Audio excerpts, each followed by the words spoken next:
জানেন ছেলেরা রাত্রের 12টার দিকে কি করে? ও আচ্ছা, তাই নাকি? ছেলেরা কি করে একটু বলে দিন না, আপনি তো খুব ভালো জানেন, কারণ আপনিও ওইটা করেন, বলেন। ये क्या क्या क्या क्या चाहिए, क्या किस चीज की जरूरत है तुझे? বলবো? আচ্ছা বলেই দিই। আচ্ছা বলেন তাহলে, এত ঢং না করে বলে দিন না। না থাক, কমেন্টে দেখেন। আরে কমেন্ট তো পড়বো পরেই, আপনি বলেন না, একটু শুনি, দেখি আপনি কি বলেন। माँ खराब हो जाएगा, मैं माँ अम्मा बहन पे आ जाऊंगा, मैं इनकी इनकी अम्मा बहन पे आ जाऊंगा।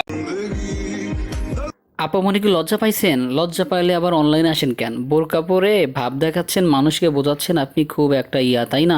অত ভাব দেখায় লাভ নাই, মানুষ এখন আর বোকা নাই, বুঝছেন?